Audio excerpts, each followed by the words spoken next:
So let's start out with a little bit of trivia. I want you, the audience, anybody paying attention, to name me the 3 Native American tribes who were on Haiti, Dominican Republic when Christopher Columbus landed. It was the first, San Salvador was the first island that Christopher Columbus had landed on, but Haiti, Dominican Republic, this eventually becomes a huge colony for Spain. Even Christopher Columbus would run the colony that's on Haiti. So being that Haiti and the Dominican Republic were the first countries to be taken over by a Spanish conquistador who came out of the Spanish Inquisition, at the very least, who were the 3 main Native American tribes who were at Haiti? Name 3. Name 3 of them.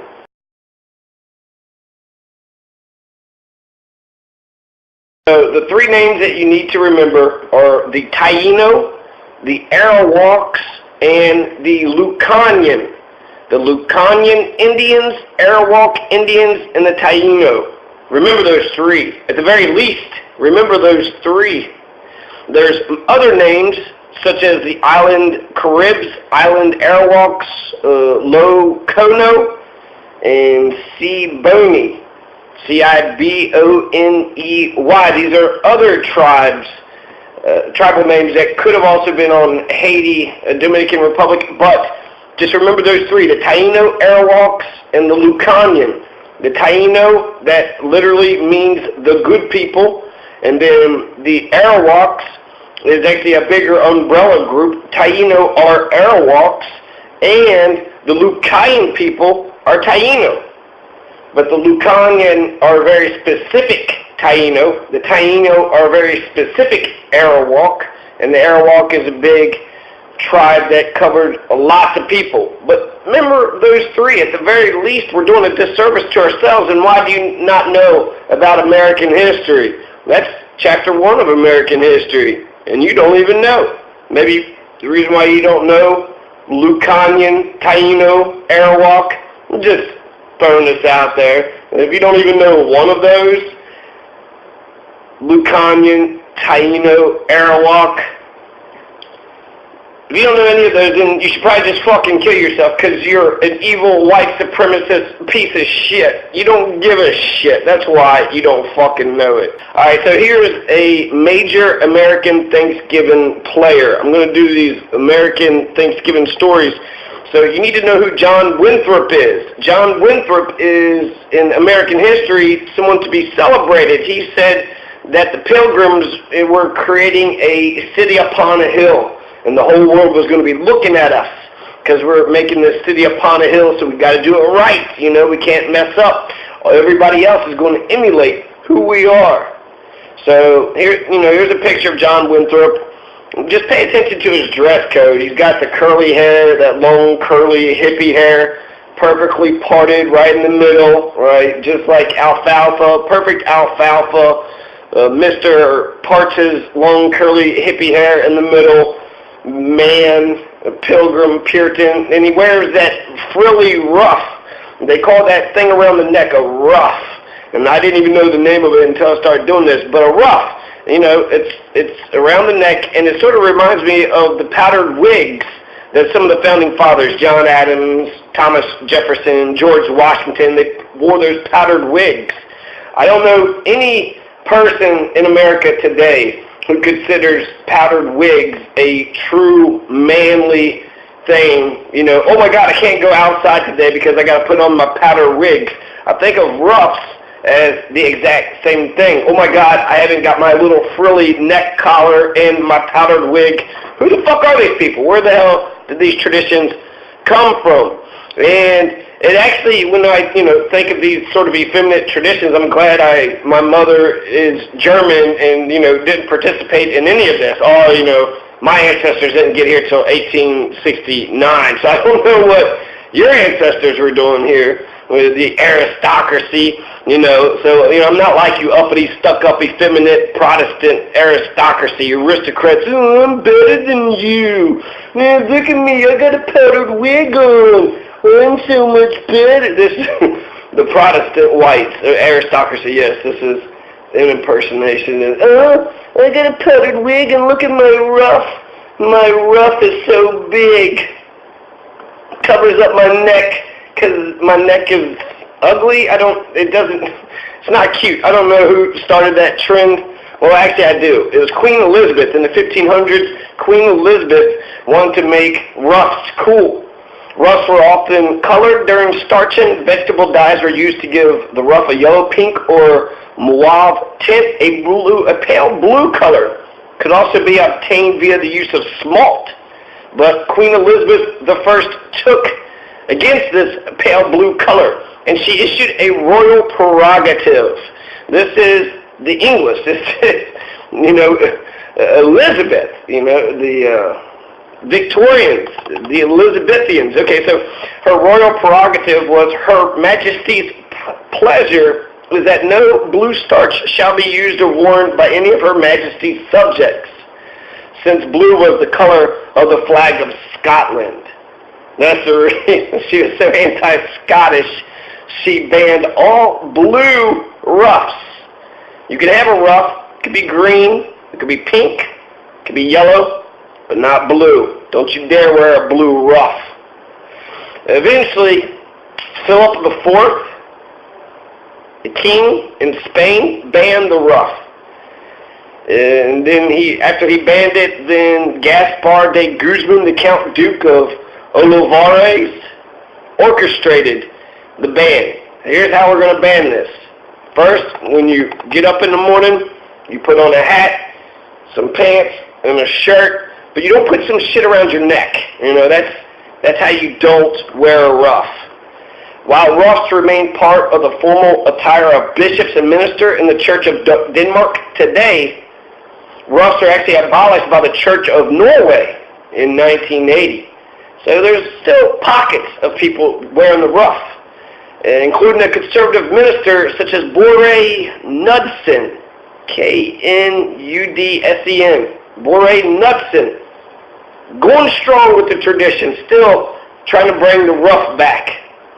So John Winthrop would be the first Englishman to officially declare the holiday of Thanksgiving, and that was right after the massacre of the Mystic River during the Pequot War in 1637. Here's another major American Thanksgiving player.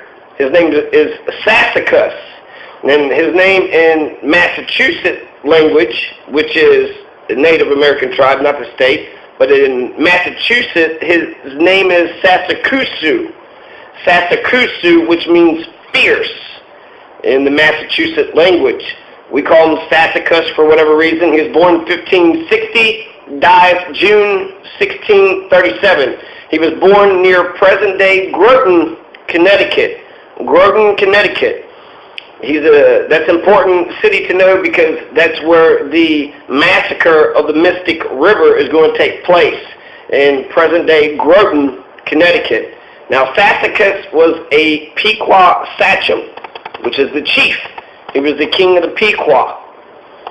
So, before he became the king of the Pequot, we got to talk about Tato'ville.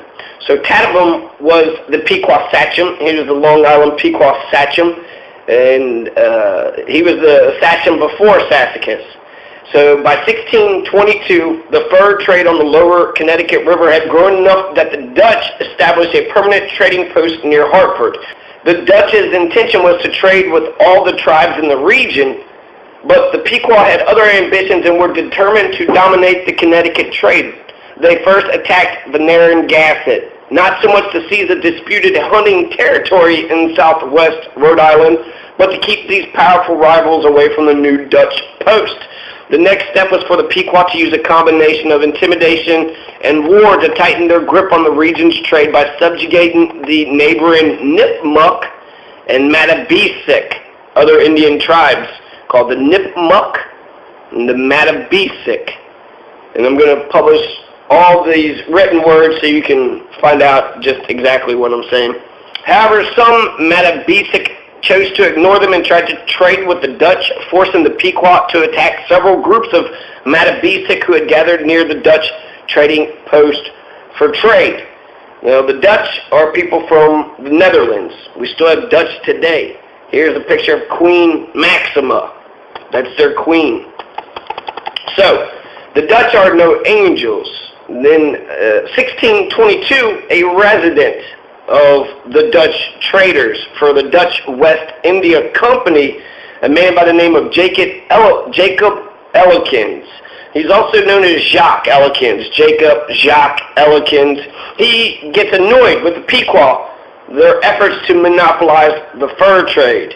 And to retaliate, Jacob Jacques Ellikens, the Dutch resident beaver trader, while Tadobim, the Long Island Pequot sachem, the chief, went on to Jacob Jacques Ellikens' ship to trade, Jacob Jacques seized Tadobim. He kidnapped the Pequot chief, imprisoned him, demanded ransom, or else Jacob Jacques Ellikens would chop off the Long Island Pequot sachem Tadobim's head. He says, either knock it off the harassment, give me some money, give me some ransom, or I'm going to cut off the chief's head. The Pequot naturally wanted their chief back, and they trusted the Dutch white people. Once again, they paid the ransom. So Jacob Jacques eventually got 35,000 wampum beads, 140 fathoms, as ransom. These were currency. This is what the Native Americans used for currency, and they give them 35,000 wampum beads. So they give them a huge amount. But Jacob Jacques Ellikens didn't give a fuck, killed the Long Island Pequot sachem chief Tadobim. Anyways, Tadobim got killed, beheaded, in spite of the Pequot paying a ransom, in spite of the Pequot doing what Jacob actually wanted. So when the Pequot came to get Tadobim, all the Dutch gave the Pequot was Tadobim's murdered corpse. The Dutch also blew up one of the Pequot sachem, came to get Tadobim. So it wasn't enough to just kill their king, but they also had to kill their princes and their archdukes. Now, the killing of Tadobim, the Pequot sachem, really in cold blood, the assassination of the Pequot chief by Dutch traders ignited the flames of a conflict that would escalate into the Pequot War. World War I was caused by the assassination of Archduke Franz Ferdinand and the reaction to that assassination. This is similar to how the Pequot War was started, because it was caused by the unnecessary, pointless execution of the principal chief Pequot sachem Tadobim. In retaliation for Tadobim's death, the Pequot attacked the Dutch trading post that his head had been chopped off, that he had been murdered. They burned that town down. They said, fuck you, Dutch. And they burned the trading post and all the houses to the ground. The successful extortion of ransom of Tadobim by Elkins, Jacob Jacques, raised the perception of Dutch powder. Peter Barentz, a Dutch West India Company trader, successfully negotiated an uneasy peace. This Peter Barentz is another person who could speak Algonquin, who was sent out to sort of smooth over diplomatic, the hostilities. So he was this Dutch West India Company trader, Peter Barentz, was able to successfully negotiate an uneasy peace, a Dutch Pequot diplomatic and trade agreement which lasted for 11 years. But eventually it would go to sour at the Dutch trading post House of Hope in the summer of 1633. So for 11 years there was an uneasy peace agreement, but eventually one thing happens to another, and then the whole thing just blows up. But it started out with the assassination of Tadobim by a traitor. It wasn't even by a commander or a general or the governor of the Dutch. It was just some fucking guy. Some fucking guy just didn't like Tadobim, kidnapped him, and said, hey, you better pay me or I'm going to cut off his head. He got paid, cut off his head anyways. And that was Jacob Jacques Ellikens. So 1626, my bad, the roaring 1620s, 1600s were known as the Beaver Wars, just one big century of fighting for beavers, Native Americans, Dutch, all these colonists. In 1626, Uncas is another player on the American Thanksgiving scene. Now, Uncas, he is the son of Owineko and Meekonup. He married a daughter of Sassacus, so he could closely connect himself with the royal line of his tribe. Now, Sassacus is the person who eventually gets power after Tadobim is assassinated. So, to recap, you have the Long Island Pequot sachem, Wopig Woonit, he dies. Tadobim rises to power. Tadobim is killed by that Dutch Jacob Jacques Ellikens, is assassinated. Now you have, after Tadobim is killed, you have a competition, two leading figures to take the crown of the Long Island Pequot sachem.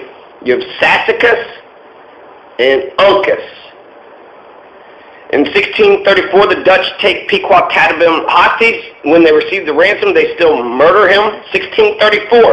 1637 is when the massacre of the Mystic River and Thanksgiving is going to be declared. But 3 years prior, after Tadobim is murdered, you have a guy named Ma-Moho, who becomes the sachem of the Mystic Village, of the Fort Mystic, which is the scene of the massacre. So you have one sachem for the fort, and then Sassacus becomes the Pequot Great Sachem at Wineshucks Noonk, and he pursues justice. So Sassacus becomes the Great Sachem. Now Uncas, son of Owaneko, he's a Pequot chief. Uncas' wife is the daughter of Sassacus, the Sachem of the Pequot. Now Uncas becomes a Mohegan. He conflicts with Sassacus over the Pequot sacchemship, for which Uncas has made 5 attempts. Uncas 5 times rebelled against the Pequot chief, so he could become chief. But instead of that happening 5 times, he was repelled and then expelled away from his possessions, and any of his followers had to follow the big dog. So Uncas tried to be the big dog 5 times, lost 5 times, and just like the competition between Sassacus and Uncas, he does it again, but a Pequot council confirms Sassacus as the principal Pequot sachem, as the king of the Pequot. Uncas is again exiled. He goes to the Narragansetts. He returns, he's forgiven, but then he's driven right back out again. So Sassacus eventually wins the crown, but Uncas, not being able to agree to be ruled by Sassacus, breaks off from the Pequot. He removes to the interior. He places himself at the head of the Mohegan clans who occupied lands east of the Connecticut River and west of the Great Pequot River, now known as the Thames. Uncas was the first of the Mohegans.